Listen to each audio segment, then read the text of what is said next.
अगर एक इंसान की किडनी फेल हो जाए तो उसको पूछो जिसने ट्रांसप्लांट कराया है, जिसने किडनी नहीं लगवाई है, 10 लाख मिनिमम से 25 लाख का खर्चा है और 25,000 महीने की दवाई उसे अलग से खानी पड़ती है। कितनों को पता है ये बात? धन्यवाद करो, आपके दोनों किडनियां चल रही हैं। कितनों को समझ आ रही है?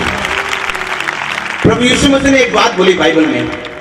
प्रभु यीशु मसीह ने कहा, जिन पे शीलों का गुम्बद गिरा था और वो 18 जन मर गए थे, परमेश्वर ने कहा, क्या तुम्हें लगता है कि वो ज्यादा पापी थे दूसरे लोगों से, वो तब मर गए?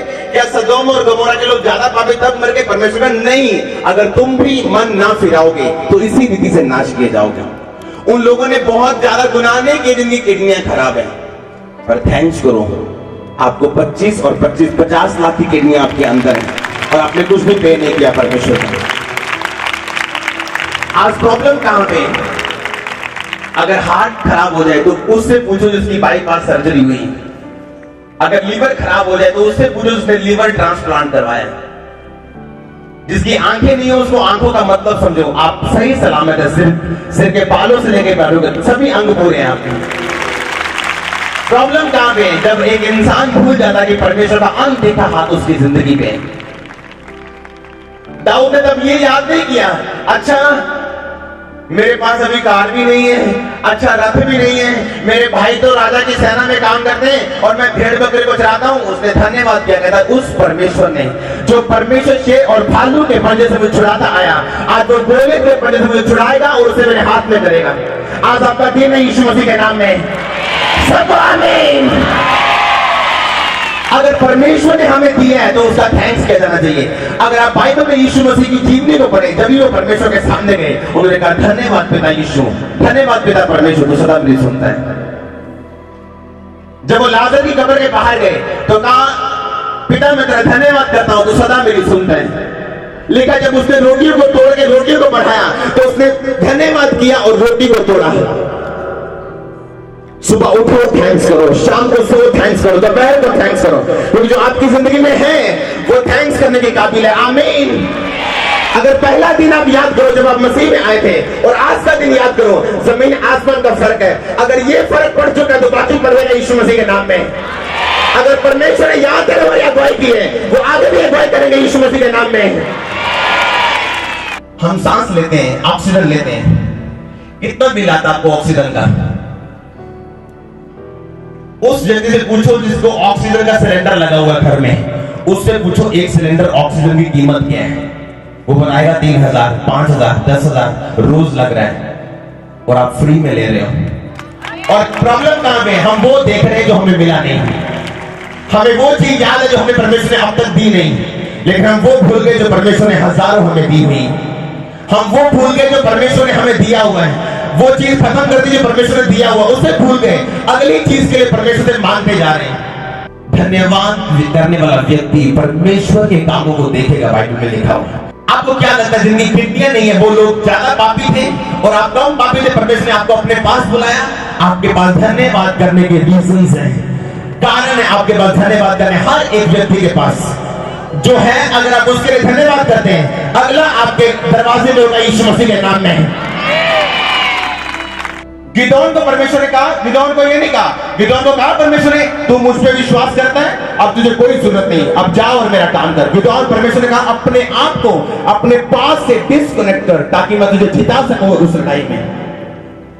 हम भूल जाते जब हम मसीह में आते हैं, जब एक व्यक्ति मसीह में आया उसका काम खत्म नहीं हुआ, अब ये मसीह में आया,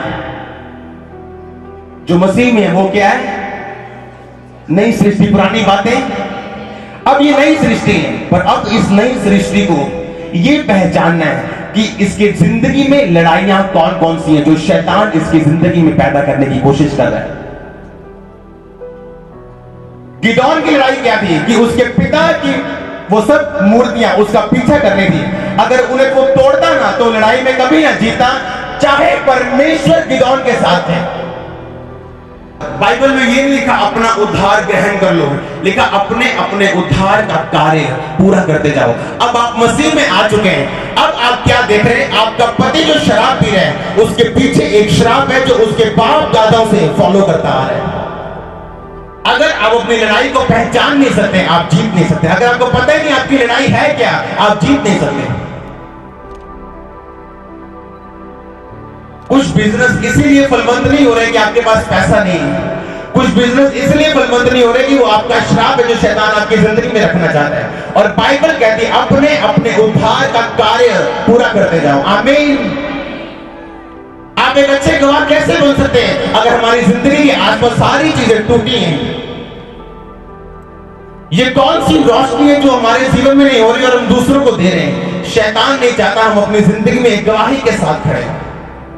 आपको फाइट पहचाननी, आपकी फाइट क्या है? गिदोन को परमेश्वर ने कहा जो मूर्ति तेरे पिता की उन्हें काट दे ताकि वो तेरा पीछा न कर पाए, वो ताकि तू जब जाए तू जीत के आए वापिस। आमीन। कितनों को बातें समझ आ रही हैं? शैतान आपके पीछे पड़ा रहता है हमेशा। आपकी लाइफ में वो श्राप कभी भी वो चाहता नहीं आप उससे आजाद हो, आप डिस्कनेक्ट हो, आप अलग हो जाए उन श्रापों से।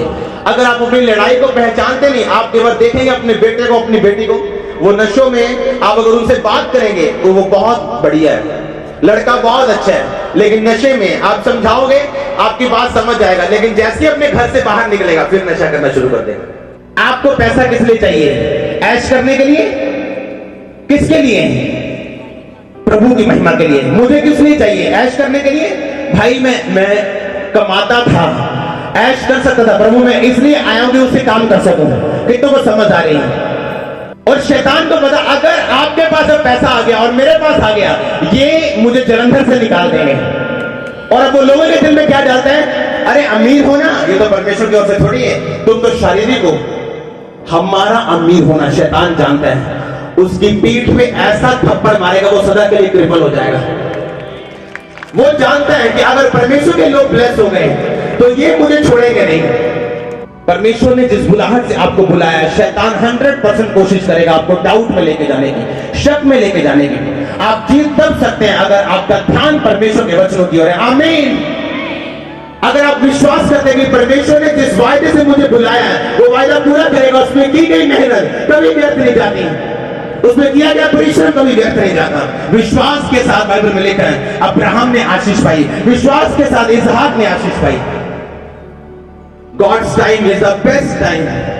परमेश्वर जानता है किस समय आपको क्या देना है, लेकिन वो ये परखना चाहता है कि आप खड़े रहते हैं या नहीं।